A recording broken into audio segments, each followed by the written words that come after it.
नेता प्रतिपक्ष राहुल गांधी के एक दांव ने ईवीएम के सारे खेल को ही एक झटके में पलट दिया। आपको बता दें, राहुल गांधी ने अचानक मीटिंग बुलाई है और इस मीटिंग में कांग्रेस नेताओं को सख्त निर्देश देते हुए कहा गया है कि अब कोई चुनाव आयोग से सवाल नहीं करेगा, बल्कि सबूतों के साथ डायरेक्ट एक्शन होगा।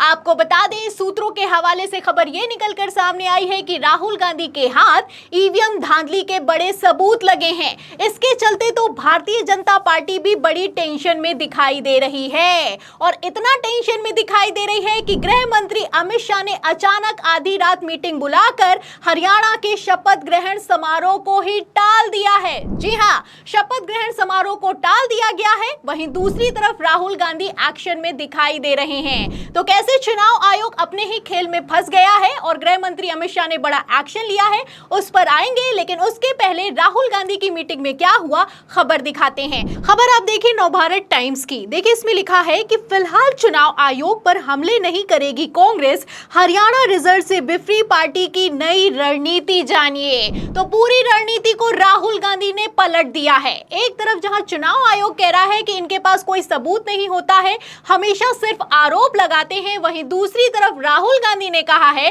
कि इस बार तो सबूतों के साथ बात होगी। और जहां तक रही सबूत की बात, मैं आपको वीडियो दिखा देती हूं। वीडियो आप अपनी फुल स्क्रीन पर देखिए। आप वीडियो में देख सकते हैं कि फर्रुखाबाद से वीडियो निकलकर सामने आया था जब लोकसभा चुनाव 2024 चल रहा था। इसमें आप देख सकते हैं कि महज 17 साल का एक लड़का भारतीय जनता पार्टी को एक बार नहीं बल्कि 8 बार वोट डालता है और बाकायदा वीडियो बनाता है।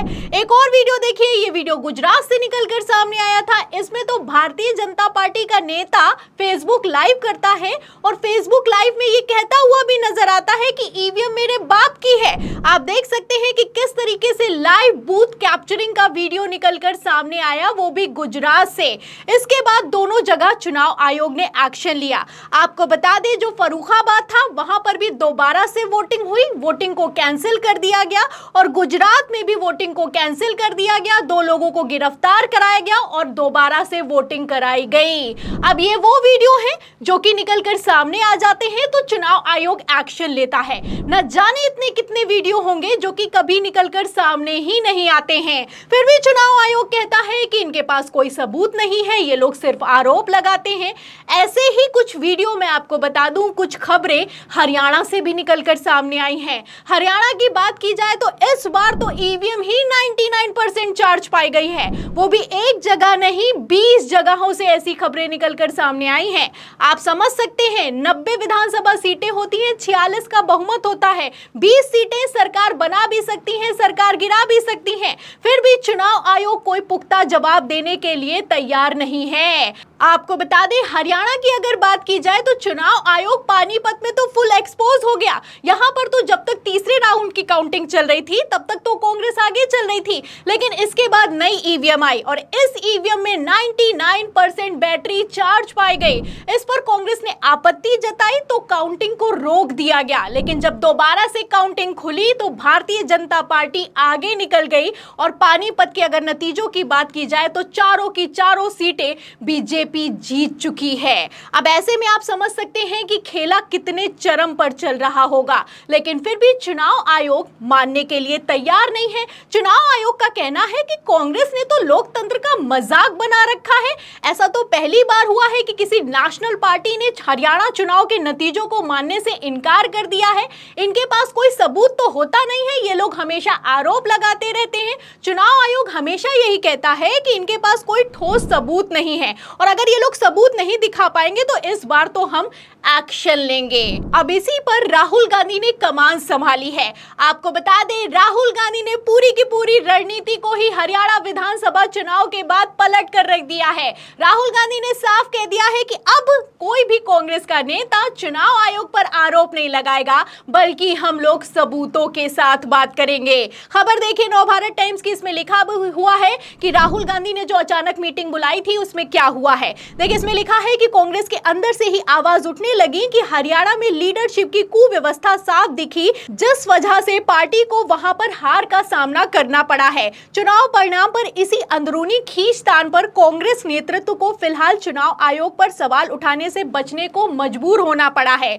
इसकी वजह यह भी तय हुई है कि प्रत्याशियों की शिकायतों और खामियों की जांच की जिम्मेदारी के लिए पार्टी ने एक टेक्निकल टीम तैयार कर दी है। तो राहुल गांधी ने एक टेक्निकल टीम बना दी है और यही टेक्निकल टीम फैक्ट फाइंडिंग करेगी। उसके बाद जो सबूत निकल कर सामने आएंगे, अब सबूतों के आधार पर बातचीत होगी। अब इससे आप अंदाजा लगा सकते हैं कि कैसे राहुल गांधी ने कमर कस ली है। अब राहुल गांधी ने एक्शन लिया है तो ऐसे में तो भारतीय जनता पार्टी भी टेंशन में दिखाई दे रही है और इतनी टेंशन में दिखाई दे रही है कि गृह मंत्री अमित शाह ने बीती रात आधी रात मीटिंग बुलाई है और इस मीटिंग में फैसला ये लिया है कि हरियाणा में शपथ ग्रहण समारोह को टाल दिया जाएगा। खबर भी मौजूद है, खबर आप देखिए जनसत्ता की, इसमें लिखा हुआ है कि शाह के आवास पर देर रात मीटिंग हुई है और फिर टल गया हरियाणा में सैनी सरकार का शपथ ग्रहण समारोह। तो देर रात मीटिंग हुई है, आधी रात मीटिंग हुई है और इस मीटिंग में तीसरी बार शपथ ग्रहण समारोह को टाल दिया गया है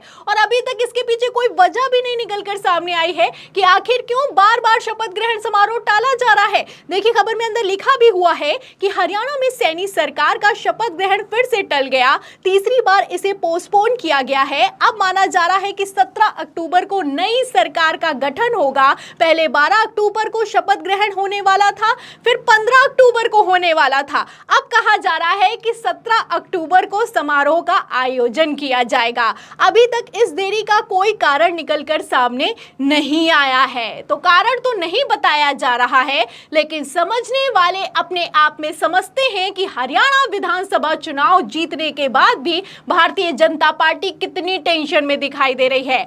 आपको बता दें ये जो शपथ ग्रहण टाला जा रहा है, इसके पीछे की वजह ये बताई जा रही है कि जो ईवीएम में धांधली के वीडियो निकलकर सामने आए हैं, सबूत निकलकर सामने आए हैं और जैसे कांग्रेस ने फैक्ट फाइंडिंग कमेटी को गठित कर दिया है, इसके बाद से बीजेपी टेंशन में आ गई है, क्योंकि जो वोटिंग प्रतिशत है उससे भी साफ होता हुआ नजर आ रहा है कि कैसे कांग्रेस को जीता हुआ चुनाव हराया गया है। अगर वोटिंग प्रतिशत की बात की जाए तो आप देख भी सकते हैं कि भारतीय जनता पार्टी को हरियाणा में 39.94% वोट मिले हैं। वहीं बात की जाए कांग्रेस की तो आप देख सकते हैं कि कांग्रेस को 37 सीटों के साथ 39.09 वोट मिले हैं।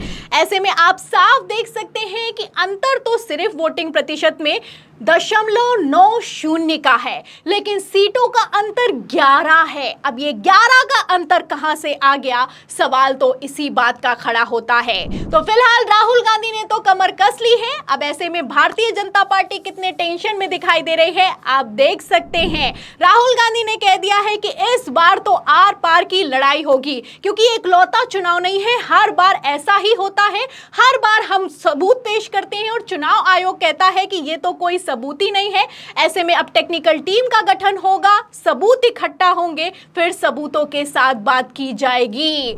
ऐसे में आप देख सकते हैं कि चुनाव आयोग भी कैसे अपने ही खेल में फंसता हुआ नजर आ रहा है। गृह मंत्री अमित शाह ने तो आधी रात मीटिंग बुलाकर शपथ ग्रहण समारोह को टाल दिया है, लेकिन सवाल तो इसी बात का खड़ा होता है कि जब आपको बहुमत मिल गया है तो आखिर अभी तक शपथ ग्रहण समारोह क्यों नहीं हुआ है? क्या हरियाणा चुनाव में पेच फंस गया है? क्या फिर से काउंटिंग हो सकती है? क्या राहुल गांधी ने पूरा खेल पलट दिया है? इस सवाल के जवाब में इस पूरी खबर पर आपकी जो भी राय है, आपको क्या लगता है कि हरियाणा में आगे क्या होगा, हमें कमेंट बॉक्स में जरूर लिखें। वीडियो को ज्यादा से ज्यादा शेयर करें ताकि सच्चाई दूसरों तक पहुंच सके। हमारे चैनल को लाइक करें, सब्सक्राइब करें, ज्वाइन करें। फिर मिलते हैं अगली खबर के साथ, तब तक के लिए धन्यवाद।